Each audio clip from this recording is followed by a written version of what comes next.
What is going on, everybody, and welcome back to the greatest combat sports and culture show in the universe, the Fight Podcast. You know who's right there with me, rocking that fantastic crew neck, by the way. My brother from another, the Guru, CAMM. It is all things boxing. It is Guru's Corner, man. CAMM, brother, welcome to the show. Thank you. Per the usual, my guy, happy to be here, coming off a big fight weekend, going into AJ fight weekend. I mean, it's a lot of boxing going on, which means I'm in a good place. I'm in a good spirits. Vibes are good. So thank you for having me. Excited to go through some things today. No, absolutely, man. No, and you're right. And look, man, I think we have, first of all, everybody who is watching live right now, thank you so much for watching live in the Fight Podcast. Like, share, and subscribe. Let everybody know about the show. Also, as you see, like I said, the fantastic crew next to me, we have mugs. Check out our Etsy store, and we have some really, really dope stuff there. Support the show, support the brand. We do appreciate you guys. But we're here to talk about boxing. And this past weekend, Las Vegas, Nevada, we had the two best super middleweights in the world. Well, two of the top three, we would say, in there. Two of the top five. Yeah, I mean, two of the. Going five, into it, it was the top two. Yeah, but no, I mean, we had Canelo Alvarez is a super middleweight. No, I know. I mean, like 2 and 3 under him. Fair. Yeah, like the next guy, the next best. Like it was the Canelo off, right? Like who's gonna get to Canelo first? Perhaps we'll get perhaps. But fight happened. David Benavidez, Caleb Plant. It was a fight that it was one of the most anticipated boxing fights that I have felt in a very long time. It was absolutely one of the best boxing fights of the year. Should I say most anticipated fights of the year? And because of the heat that it had, I think a lot of people always kind of question if it's going to live up to the billing. Like, is it going to be as good as the beef going into it? And to be fair, I think a lot of people agree that this fight somewhat lived up to the feeling of a big fight. And I have to start off by giving kudos to the Guru. He's the Guru for a reason. I mean, damn near called this fight to a T. Minus, Caleb Plant getting knocked out, but he did get knocked around a lot in this fight. Guru, I'm gonna give the floor to you. In your mind, again, how did you see this fight going? Coming into the fight, I think I saw it go pretty much exactly how it played out. I think the knockout would have came had it not been for Kenny Bayless, and we'll get into that a little bit later. But I saw Caleb Plant coming out, doing his thing early, sticking and moving, holding. Didn't mention that, but like he did a good job of holding. And I feel like we talked about that a little bit going into the fight. In the lead up, we said he should be holding. Yeah, absolutely. Yeah, not in the fucking I'm hugging you like I love you type of way that he did, but I suggest he should hold. But once it got to round 5 or 6, David Benavidez made the change where he took away Caleb Plant ducking over to his right side, and once he took that away, Caleb didn't really have much to do in terms of keeping him off from outside of that hold. Once he took that away, he started to take over the fight, and he wanted to punish Caleb Plant. He got to do exactly that. He punished him for the rest of the fight. I think Kenny Bayless robbed us of the stoppage. I don't think he did his best work that night. I think he's a good referee with a long resume. This just was not his best showing. But I think David Benavidez punished him on his way to a unanimous decision that's rightfully deserved. Absolutely. And for the people saying, and I did see a couple people talking about like how some of the scorecards were closer. The way I had it, I mean, it was 7 rounds to 5-ish. You can make it, I generally stopped counting after 6. I was just like, there's one guy who's obviously winning the fight. You know what I'm saying? Please.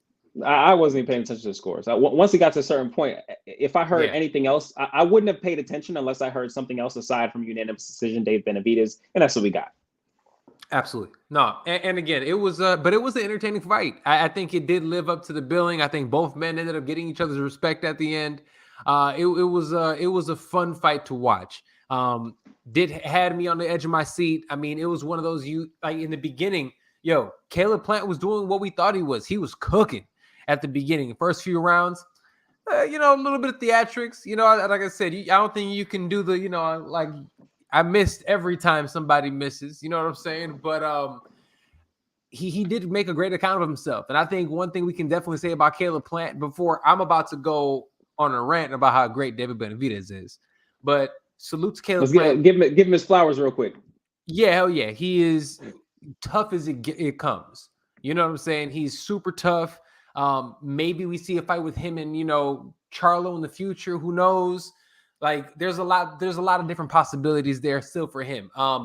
I like the era of boxing that we're seeing like we're in, that people don't mind taking an L or two. It's not like you're washed if you take an L or two, especially if you're fighting the best of the best. So I think he's still going to be in a generally decent place as long as he picks up a win on his next fight. You know what I mean? But David Benavidez, man, whoop, bro.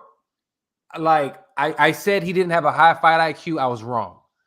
I said he'd be overly emotional coming into this fight. I was absolutely wrong. This dude did everything that the best version of him. That's what came out that night. He was sharp. He was smart. He cut the ring off, and he proved to be the Mexican monster that he's billed as. I love what I saw, and then again, now I'm going to just transition to here after the fight. I mean, people are calling for it. B, do you agree? I mean, we're talking, they say he maybe has one more fight leading up to it, but should Canelo Alvarez be next for David Benavidez? Ooh, I lost my sound surge. I'm not necessarily sure. Is that a me thing? Yeah, I can still hear you. Oh. It's all good.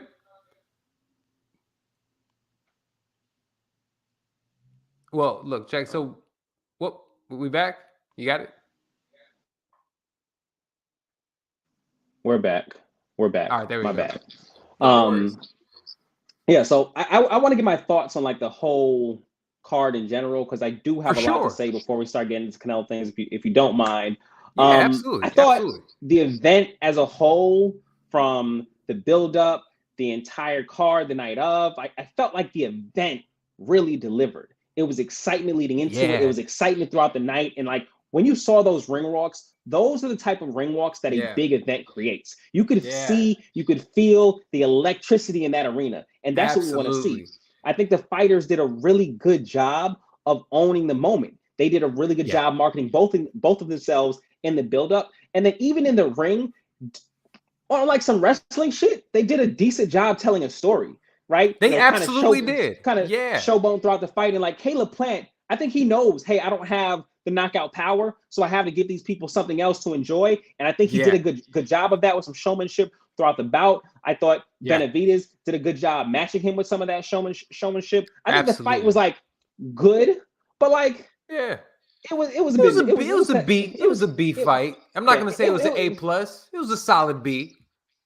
To me, it was some mid, but like not in the type of way that like they didn't deserve their stage. I just think in the grand scheme of things, it was an okay fight. I'm not mad at it or anything, but I'm not jumping out of my seat by any means. And typically that for me is reserved for some of the closer fights. And I feel like this fight was just clearly won by David Benavidez. Now, fight analysis wise, if you don't mind me going there, we cool? Please. Can I go there? Yeah. Okay. Yeah, please. So absolutely. Plant kept it competitive in the first half, which that's what we expected. That's what I told my friends that were there. I mean, honestly, like these guys, they just made me look like a genius. Like I had some casuals come over to my house. We watched the fight. I was like, hey, this is what's going to happen. And it happened. They're just like looking at me like, wow, you like really know what you're talking about. I'm like, David Benavidez makes me look good. That's why he's the guru. So Plant kept it competitive in the first half, as we expected. But the second half was just pure David Benavidez domination. Yeah. Like I said, the fight followed the script to a T. Caleb Plant did well, executed his jab, moved early, stabbed him to the stomach. But what did we say? Plant has to get his respect. Yep. He didn't get any respect, not in the beginning, not in the beginning, not in the middle, and damn sure not at the end. He needed that respect to compete, and he did not. He was never able to get any of that respect. Now, he also wasn't able to actually execute an offensive game plan. It seemed like everything that he was doing was designed to keep David Benavidez off of him. But he wasn't doing anything in terms of executing his own offense. And some of that's going to be due to a lack of power. But like a lot of that's just going to do to who David Benavidez is as a boxer and who he is as a ring. His presence, while the size, we look to the size, we look them face to face, we say, hey, the size differential isn't that big. David Benavidez, he fights much bigger than Caleb Plant, and we saw that he was not able to execute an offensive game plan. Now, let's go on the other side of things, and you and I spoke about this. David Benavidez grew up right in front of us. Throughout the fight, after the fight, how he manages emotions, he was able to dap it up, show some respect to Caleb Plant. Oh, man. And that's what we want to see. You made a big payday. You became a major star in the sport. You staked your claim for a fight with Canelo. You did everything you need to do. There's no reason for you to continue all this hatred with Caleb Plant. You settled it in the ring like men, as they both said. And I'm glad to see that respect. I think we saw a huge leap of growth for David Benavidez right in front of us, because maturity in the past has been an issue, anywhere from missing weight to sniffing coke. Like he's lost his belt. And so seeing that growth and maturity in front of us, I think for me, at least, was really important. And really quick to interject, that was one of the biggest reasons why I was picking Caleb Plant. And I said it last week in the show, was I didn't trust his discipline. I was like, I don't see him being disciplined enough throughout the duration of a 12-round fight. And watching him not only keep his composure, execute a game plan, and just stick with it no matter what, and also defensively, man, I wasn't giving him props. He does a great job with his shell guard, the way he kind of covers up. But he uses his elbows well. He uses his body well. I mean, defensively, it's unique to his specific style, but it's still decent defensively. He doesn't really get hit a lot. And you're right. It absolutely shut down Caleb Plant's game, his offense. He got zero respect. And when he can get no respect, that David Benavidez can, I mean, it was literally 6th round. He just started walking downhill. Yeah, exactly what it was. I think David Benavidez turned himself into a boxing star last night. And I think going forward, I can't necessarily speak to and before I even get to going forward, I want to make sure I give a few seconds to Kenny Bayless, because how can we not? He wanted to make himself a part of all the conversations. He absolutely wanted to be a part of it. He was just in there blind. Caleb Plant was not like, we're in exchange, I'm a hold you. He was using the hold as a part of his combination. Absolutely. Jab, hold, jab. He was just diving hold, in at times. Yeah. Like form tackle, baby. Yo, it was aggressive. And then when Kenny Bayless continued like reprimanding David Benavidez, when it's just like, yo, he is getting fouled on this end. Caleb Plant literally just hit my man with a low blow. And you're over here looking at David Benavidez for, whatever he's doing. Yeah, I mean, Look, I have respect for Kenny Bayless. He has a great resume. That was not one of his best nights at the office. And as I was saying, I think David Benavidez became a star right in front of us. I think right now it's still within the boxing universe, but within the boxing universe, there's so many fights that don't happen. A legitimate win that quickly can make you a star. And given that he's becoming a star, I think not getting that knockout matters. And I believe he should have got that knockout, and Kenny Bayless robbed us of that, or he would have gotten the stoppage. Yeah. So, I mean, I think that matters on his record. And then the first thing that people say after the fight, when they start doing the Canelo comparisons, Canelo was able to stop him. You weren't. But Canelo didn't have Kenny Bayless in the ring, so we're talking about two totally different fights. Now, going back to just the star power of David Benavidez, a young 26-year-old Mexican-American champion with an exciting style. Absolutely. He became with that event, with the build, he became a star right in front of us. And I can't say whether he will get that Canelo fight next or not. Canelo has some stuff that he wants to handle, and that's totally fine. But I think it is important. I think it is imperative that David Benavidez does not take a tune-up match. I think he has to seize this opportunity and take his star power to another level. Because if he fights a guy like David Morrell and then goes into that Canelo fight is dramatically larger than it is right now. So I think David Benavidez has to fight David Morrell. That's who he has to fight. There's just anybody that like a legitimate fight. It just cannot be it can't be a tune-up. It has to be a name. It has that or Charlo. And I think Charlo is an easy fight for him right now. To be quite honest. I absolutely, and you know how I am a fan of Charlo, but after seeing this, and I have not, I mean, you know how I feel about activity. Charlo has just not been active enough for me to sit here and be like, he's going to be sharp enough and conditioned enough to deal with a David Benavidez who seems as if he has matured and is actually taking his career seriously. So I can't. I mean, this dude, now, will I pick him against Canelo? Let's see what Canelo looks like. If Canelo goes in here, Cinco de Mayo, looks like Canelo, no. I still think that I still think, even though he has a lot of miles on him, he has a lot of tricks, but it's interesting. It seems like, and if you were talking about the atmosphere in there, the atmosphere in there is great. And when boxing is cooking, it was crazy, man. And when boxing is cooking, there is no, like, it felt like a fight. Like, the entire day, like waking up in the morning, it felt like a fight day. You know what I'm saying? And yeah, man, it was great. So like, I'm sitting here and I'm like, yo, like I feel it. Like you're watching it. The crowd is going nuts, and the fight's building up to it. It feels like they're building up, and they're getting more raucous as the night goes on. You know what I'm saying? And because the fights are living up to the billing in whatever way you want to look at it, they're like, dude. And first of all, aside from the main event, I mean, executed undercard. Man, brother, we like. First of all, you and I were out here like bing bow with all these picks. I mean, first of all, you had a fantastic night. I think you got them all. Did I?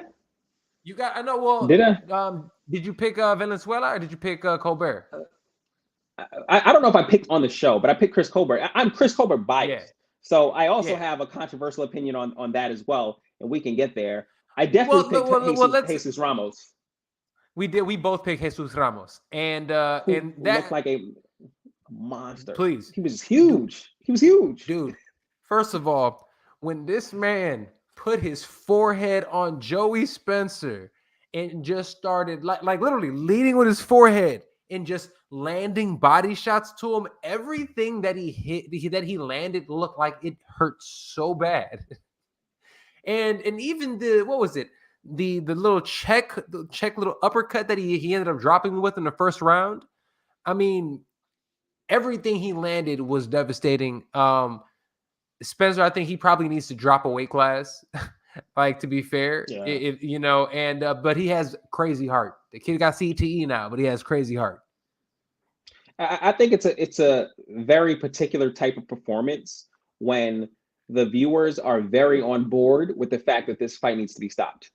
Like, watching this fight, it was like, and Joey Spencer wasn't even like beat to a pulp. Like, he would still have his moments where he would like, throw these punches. He mounted a little offense. Look hard, but like it just like it was like little bro, little bro, get off of me. Like, I'm gonna show you what. And then he throw his own combinations. Energy. His combinations were just like so much more powerful, and the fight goes on, and just like, hey, like stop this. Yeah, because like he's getting his ass anymore.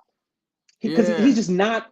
It was very clear that there were two different size fighters on there in the ring, and there were two fighters on different levels in that ring. Yeah, Jesus Ramos was just on a much higher level than Joey Spencer. Joey Spencer, for you, he asked for this fight. That's what I've heard. I'm not gonna say I know for a fact. He asked for this fight. He got what he wanted. Back to the drawing board for you, sir. Hey, you got heart though. You got heart, kid. I'm gonna give you that. You got mad heart. The way he went out there and handled it, like, I give him that. You know what? This was the damn card could have been called Blood and Guts, because everybody in that card, the main card specifically, in one way, shape, or form, showed true grit and tenacity.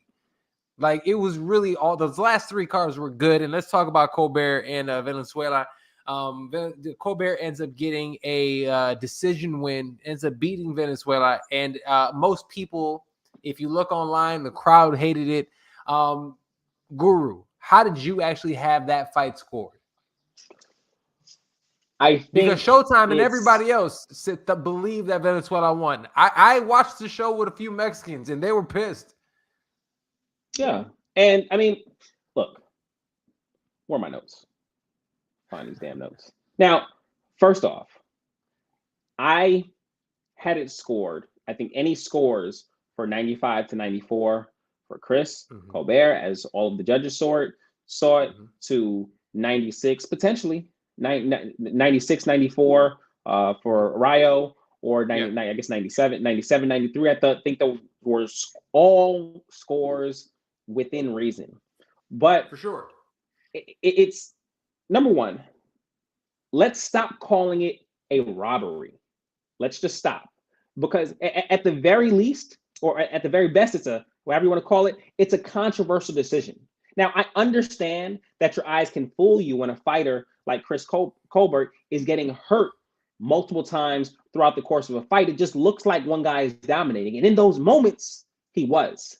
And as far as the fight is concerned, Rayo won the fight. But the match, the boxing match, Chris Colbert overcame a huge knockdown by a bigger man in the first round and getting buzzed multiple times throughout the fight to earn a very fair decision. Now, this is how I'm looking at it, and maybe this will make it a bit more simple for the listeners. The rounds where Chris Colbert was getting hurt are pretty much the only rounds that Rayo was winning. Now, the 10th round is a bit controversial on how you want to call it. That is basically, that's going to be, all about your perspective. But through the first 5 rounds, Rayo won round 1, 10-8, and then he won round 3 and hurt him again in round 3. Rounds 2, 4, and 5 were won by Chris Colbert. That's how I saw it. So now what we're looking at is a tie fight with 5 rounds to go, which means whoever takes the best of those 5 rounds is going to win the fight. And they went back and forth, and by Chris Colbert taking that 10th round on 2 of the 3 judges' scorecards, he was able to edge out a 1-point win. Now, why that 10th round was controversial is because in the last 10 seconds, Colbert gets buzzed, but he did push the action the rest of the round. So it depends how you want to see that fight. I could see it both ways. Because he got buzzed, I actually probably would have edged on the side of Rayo, even though I think he did push the action the rest of the round, and that would have given the decision to Rayo. But to say that he was robbed, I get where it's coming from, but it's really, really unfair to the work, to the camp, to the passion a guy like Chris Colbert showed in the ring. This is a guy that quit visibly against Hector Luis Garcia. He just did not try to win the fight. So he gets dropped here, shows amazing heart. He's screaming, talking while he's fighting in the ring. It was an exciting fight on both sides. I wish he'd go back and give him a rematch, but I damn sure understand why he wouldn't. Yo, I understand why he wouldn't, because as soon as the fight was over, first thing he says to him is, "Hey man, we can run it back." That was the first thing he said that came out of his mouth. And then Rayo started taking his shirt off and getting in his face. He was like, "You know what? You're a sore loser. I'm not giving you anything." I'm kind of here for that type of pettiness. I don't know why. Something about it just made me laugh. I'm here for it. But look, all in all, I love that you said a couple things that you said I really loved. I feel like I'm making this case in MMA all the time. People love, if it's a close fight or doesn't go to this way that the general public wants, everybody wants to cry up and down that it's a robbery. Close decisions in high-level chess matches like these, if we're actually looking at the sport itself, again, this is a game of inches. And sometimes, depending on however they're judged, the other guy wins. And you know what? That's okay. It sucks. But, it is what it is. But, Venezuela was not robbed in this fight. After I went back and watched it, because watching it in the moment, I was even like, oh, my God, like, this is a terrible decision. Wow. Like, yeah, it hurt. Like, I was like, ooh, that's going to be rough. Going back and watching it the next day, I was like, oh, okay. Well, I can understand. Like, I'm not mad at the decision. That's kind of how it ended up being for me. But all in all, what a fun boxing card. It felt like boxing was back. What an introduction back into it. So salute to all the athletes. They really did what they all stepped up. The heart that Colbert showed, the grit that Venezuela did. In Jesus Roma, what's the dude who fought Spencer? Joey Spencer's heart, the tenacity and monsterness of the other dude, and the main event guys did their thing. It was all fantastic. Love that card. Any last things about that card you want to talk about specifically?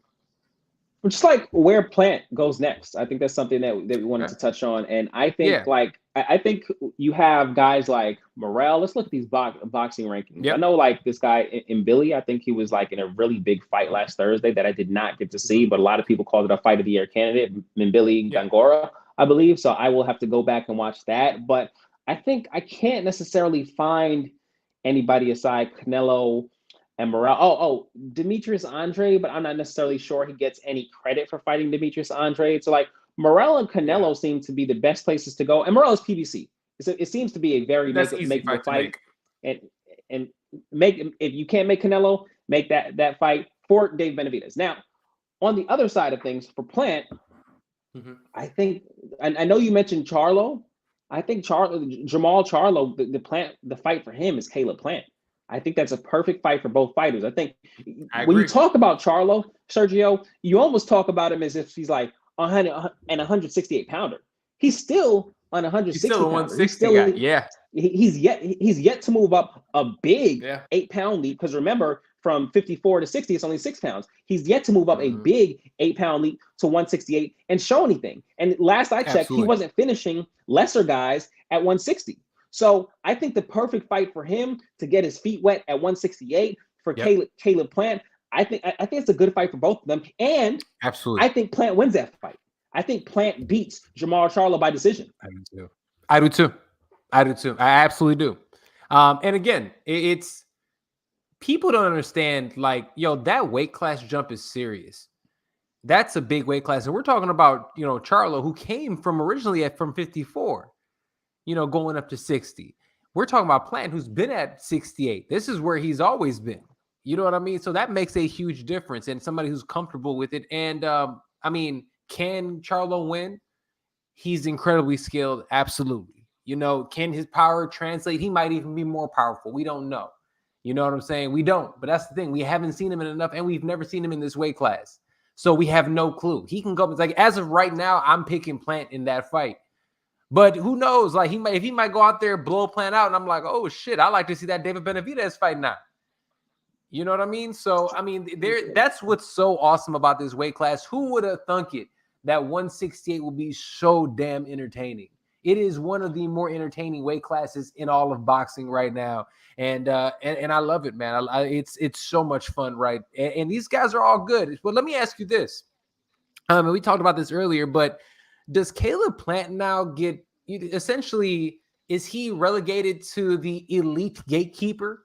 Like, if you can get past Caleb Plant, you can get to be a champ? Yeah, definitely. I hate to say it, because like Caleb Plant is really so much more than a gatekeeper. But as long he's old enough, like his power is not coming. He's not growing into his man strength. His power just ain't there. No, that is what it is. And with that being what it is, he is always going to be that elite gatekeeper. He's very good. And, okay boxers, even good boxers, probably won't be able to get past him. But that power deficiency is huge, especially at 168 pounds. Once you can start getting to those bigger weight classes, you can't really get by with no power. These guys are coming to zap dudes. You have to. If you can't get your respect, I mean, he got his respect in one punch against Anthony Durrell, but we haven't seen him get his respect at the elite level. And until he can find a way to detonate power on a consistent basis, whether that's at 168 or finding a way to move down to 160, he's always going to be relegated to gatekeeper status, unless there's like a bum with the belt. He'll be able to, he might be able to get a shot at another championship and take it. But I mean, I think he has one or two big paydays left, but I'm just not sure where he goes without power. Absolutely. No, you're right, man. And that is the bad thing. Like, if Caleb Plant had devastating power in both hands, he'd be a real problem. You know what I'm saying? Especially with his skill set. Like, if he was out there like one punch knocking dudes consistently, I mean, even this past fight would have been a totally different fight. You know what I mean? Like, if some of those shots were hurting Benavidez, it would make a difference, but he doesn't have that. So, I mean, I don't know if he can get down to 160. I mean, they said he has to eat to stay at 168 because he's a guy who only walks around, I believe, at about 175, 180. They said he doesn't walk around too heavy, just because his ass is always in fucking shape. But I don't know. I like maybe he goes down to 160, like you said. I'm curious to see what happens next. But I mean, style-wise, man, it's one of my favorite styles to watch. So I really do hope that he comes back because I am a big fan of Caleb Plant, and I really believe he's good for boxing. What if Caleb Plant just moves down as like Deontay Wilder at 160? Just starching dudes. Hey, he should do it. Let's go. I'm here to watch him go out there and just start starching dudes. As a white man, bro, he'd be the biggest star in America. 1,000%. 1,000%. Hey, especially with the swag that he has. Come on. I mean, if go ahead. Just Caleb Plant, just like throughout this whole buildup, has been dripped the fuck out. Like he has been like, as someone who's like, at least I say, I'm not gonna say I'm the flyest person ever, but like at least I have an eye for it. Like Caleb Plant was dripped out so crazy. You seen that Alabaster watch I sent you? That was crazy. Absolutely. He was doing, he was putting on. He was putting on. Oh my God. Dude, both him, yeah. Yo, he's like, and I was laughing because he was on Akim Barak. Shout out to Akim Barak. They were both on the show before. One thing that they said about it, they were like, you know, they had him on their show. They asked him who's the flyest guy in boxing aside from him. He said there isn't any. I am the flyest. There's no second. It doesn't matter. He's like, I'm first, second, third. Hey, Caleb Plant is fly, yo. He can't play Tank like that. Tank be put it on. Oh, you know, no. Tank was the one. He gave Tank play. He did. He said Tank is another one. So okay, yeah. I think Plant got him though. Tank be put it all, but Plant puts it together well. I'm a fan. No, man, he's fly. Hey, the card game he has, the old schools he be whipping. Like I like the whole package. Good for you, Plant. I'm a fan. I do appreciate. Right. I don't get like you very much want to call him like a brother, but like he's like he feels very much like his own guy. Like he don't feel like he wants to be anybody. He's just being very authentically him. And I think that's why, aside from just the skills that he has, he's not going anywhere. As long as he still is winning, he's all around the top of the division.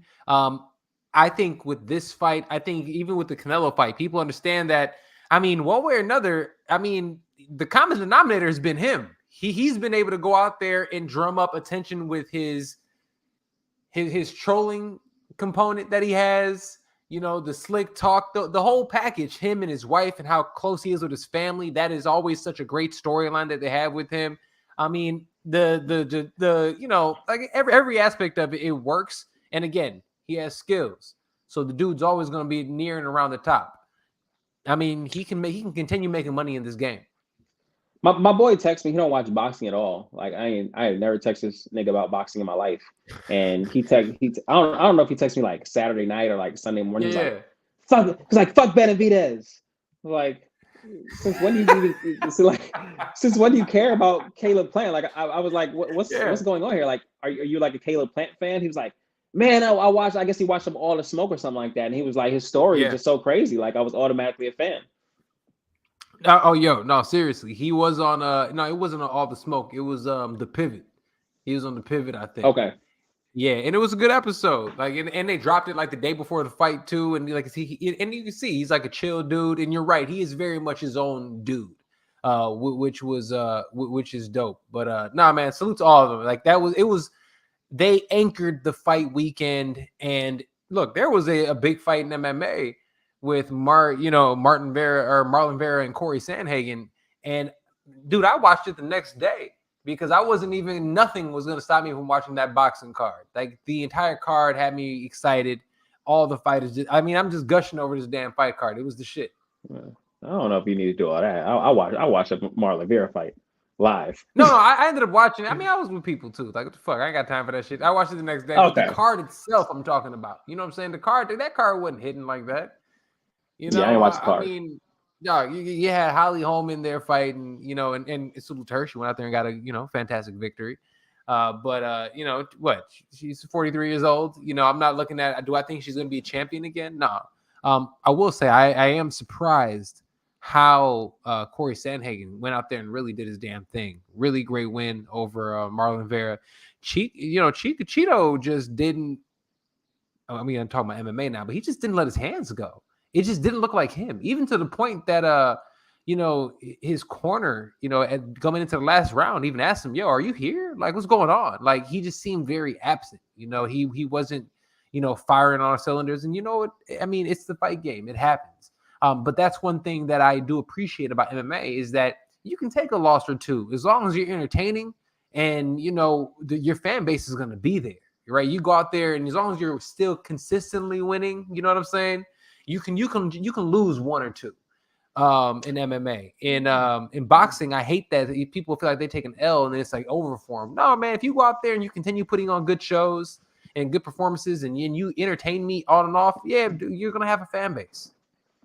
I mean, Cheeto can't fight going backwards. Corey kept him on the back foot. Drew, I don't know. I saw a good breakdown somewhere, but he would counter off Cheeto's attack. Yep. And like he would counter with combinations. And Cheeto couldn't fight going off the back foot, so that kind of kept his offense moving the whole fight. He draw out the counter. He countered with combinations and just like he would hold him like that through the entire fight. And he really utilized his wrestling really well. I mean, I didn't expect. You don't think of Corey Sandhagen going out there and out wrestling you. You know what I'm saying? You think about him going out there and out thinking, out striking. He was doing this thing on the feet, in the grappling department. Like really controlling from the first round, every round. He was really, dictating the pace of the round by just, keeping Cheeto so off balance. Am I going to take you down? Am I going to stand up with you? You know what I'm saying? Though he'll literally go from flying knee to a takedown. It was really dope to watch. Yeah, man. But look, we over here talking about, man. What else? You want to talk about not Wilder? AJ? Yes, AJ. Let's talk about AJ. Yeah. He is fighting somebody who is 4 feet shorter than him. Jermaine Franklin. Don't play him like that.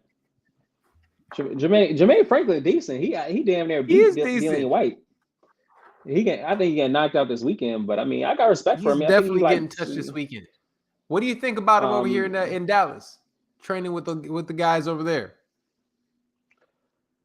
I'm not sure I like it. I don't necessarily like the whole Oscar De La Hoya mindset of like jumping from one training camp to another. He's with Robert Garcia one camp. He's with Derek James the next camp. He'll be wasn't he just trying to like find something like that? He was just kind of like working out with the guys until he found a camp that he wanted to be a part of, and then I think this is the camp that he chose to like actually do a real fight camp with. Like, I'm okay with dudes going out there and testing it out, going and training, because, and it's a thing, because in MMA, dudes do that. People go to, like, different gyms and stuff, for a few weeks, just get a look with some different dudes to learn some different skills. I don't see that being a problem. Yeah. I don't like it. I don't like it. Why not? Because I actually liked him with Robert Garcia. I think, like, even in in that second fight, that second fight, he didn't look bad, and I'm not necessarily sure. Like, I think, like, you learn one thing with Robert Garcia, like maybe that doesn't get developed as much as it should. Now you learn a different thing with Derek James. I'm just not sure if Anthony Joshua is the fighter to be jumping around with different trainers. But I mean, I think it's just me, the way I think. Maybe it's my loyalty. Like, it's just like, I kind of want you to stay in one place for a little bit. Like, I hear you. Get what they have to give. I think one fight camp isn't enough for you to reap the benefits, and switching from one fight camp to another, I'm not sure if the way it benefits him in the way he wants. But he has the right opponent. I think Jermaine Franklin is a respectable opponent. Everybody won't give him respect. I think he's a good opponent. But at the end of the day, like, he's 21-1. I think Josh will get a knockout this weekend. I agree. I totally agree. It should be a showcase fight for him. And you know what? I want AJ to be successful. I think he's good for boxing as well. And we all know when the heavyweights are cooking, Fury isn't doing shit. So if he's not doing anything and not being active and kind of playing around, at least we got AJ out here doing stuff. And let's hope that he gets a dub and then keeps going and gets, drums up some attention, because the last thing I want for this division is for it to get stagnant, because it's been so good. It's been so much fun. So I hate for it to all of a sudden slow down because one guy is just kind of playing around. And just some like quick hits in terms of this past weekend, Yeah, Lawrence please. Okoli, he grabbed a decision win as a cruiserweight champion. Robeisy Ramirez is fighting for a vacant WBO featherweight title. Robeisy Ramirez is the last person to beat Shakur Stevenson at the 2016 Olympics. Had that boy crying. But that being said, Shakur Stevenson will be in action the following week, same week as Adesanya. He's fighting somebody. He's fighting somebody. But Keyshawn Davis and Jared Anderson, they both going to be in that card, and they kind of moving Keyshawn Davis pretty decently. Anthony Yiggett, that's a name I've seen before. So they're moving Keyshawn pretty aggressively, which we love to see. And then it gets exciting. Got Bam Rodriguez on April 8th as well. Fondora on April 8th as well. This next few weeks is going to be amazing, man. It really is. The 15th, you got Joe Joyce and Zhayli Zhang and Michaela Mayer fighting on that card. And then the 22nd, we got the fight, the one, I don't know what they're calling it, but Tank and Ryan Garcia. Like, it's a lot going on. 29th, no one's even talking about this fight. Nobody cares about Stanionis and Virgil Ortiz. It's crazy. It is crazy. And that's an incredible fight. That's in April. Oh, just a week after Tank and Ryan. So like that, you got Stanionis and Virgil Garcia. The next week after that, you have Canelo. After that, you got Rolly returning May 20th. Then you got Devin Haney, Lomachenko, and Oscar Valdez on that same card. Like, there's a lot happening in boxing. And May 20th, same day, that's Chantel Cameron and Katie Taylor as well. Absolutely. I'm glad you guys have been watching the show because look, there's going to be a whole lot more of them. Each week, we're going to be coming with hitters for the next few weeks because boxing is right now cooking.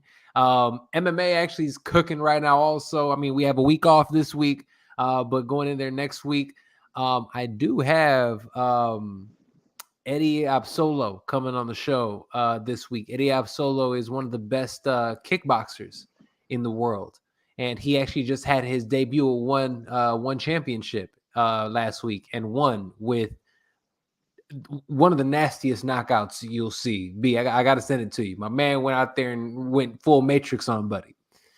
So we got that coming up, which is amazing. B, before we get out of here, anything else you want to plug? Anything you want to do? Check out everything. What's going on? Let them know. Nothing I want to plug, but I do have a question for you. I be TikToking. Like I be sending you stuff. You respond half the time because I be on TikTok. But I'm getting back into it. I did take a little break. I'm back. TikTok because I got to start putting I got to start putting our clips on there now. So shit, while you have it, it might be going soon. I'm about to go. I'm about to march on the Capitol because they can't take away our TikTok. But that being said, I saw someone on TikTok with maybe he was the president of ONE FC, and he was confidently saying that. Seemed like Asian guy. Yeah, Chatri. Yeah. He was saying they didn't introduce him. It's TikTok. It was just clip, and he was just confidently talking about how ONE FC is the best fight promotion in the world. They have the best fighters, and he feels confidently if they did like a UFC versus ONE FC that they would come out on top. Like, is that cap and he just promoting, or like, is he like? What's up? Look, okay, so check it out. They are absolutely the best martial arts promotion in the world. Martial arts promotion. Okay. Because not only do they do MMA, they do kickboxing, they do Muay Thai, and they do grappling. And they also do them in rings, like the squared circle ring as well as cages. So you have different components and things, and it really makes it its own really unique kind of, combat sports show. They'll even do mixed rules matches. Where, first round is MMA, second round, they had Demetrius Johnson, the greatest MMA fighter of all time, doing that with Rod Tang, one of the best kickboxers, one of the best Muay Thai practitioners in the world. You know what I'm saying? One round Muay Thai, one round MMA. Demetrius Johnson, had a really competitive first round in terms of the stand-up in the first Muay Thai round. Even got him some good shots and everything. Second round was MMA. He didn't play no games. Took that man down, submitted his ass, and walked up out of there. He wasn't playing. He's like, fuck this. You think I'm gonna stand with his ass even longer? You crazy? I'm gonna watch that fight. It's great. I'll send it to you. It's easy to look up, but I know Demetrius Johnson Rodtang. But I'll send it to you. It's a great fucking fight. It's fun. It's really fun. But to answer your question, they are but in terms of MMA, if they had their MMA guys go against the UFC's MMA guys, UFC are the best. That's the best MMA promotion in the world. You know what I'm saying? Do they have people there that could compete with the guys in the UFC? Yeah, their champions could absolutely compete with the top 5, even the champions in the UFC. Will I say that? Yeah, yes, I'll say that. But can they beat those guys? I mean, no. I don't see it, at least. I don't see it. Fair. But that's what I mean. Fucking what's his name for Bellator says the same shit. We got the best guys in the world. You don't. You're lying. You're trying to sell your product, and I understand. You're supposed to say that. You can't be honest and say, yeah, their best guys are better than our guys. They're not going to say that shit. Yeah. Okay. That's all I got. But they are the best martial arts promotion. I'll give them that. They're fun. I love One Championship. I wake up every Friday morning and watch them Muay Thai and Lumpini. I love that shit. Yeah, I'm like, you're going to have to leave me out of that. Well, check it out. With that being said, that has been this episode of Guru's Corner on the Fight Podcast. As you see, man, these post-fight breakdown, we had a good episode today, man. We had some shit to talk about. Yes, sir. And we got to have more to talk about next week and the week after. It's a fruitful time for us fight fans. We got to enjoy this. Absolutely. All right, brother. I appreciate you. Everybody who's watching and listening live, thank you so much for watching the Fight Podcast. I am your host, SERG VICENTE. Join me as always, the Guru, BCAMM. This was All Things Boxing. Please like, share, and subscribe. We love you guys. We'll see you next time right here on the Fight Podcast. Peace out.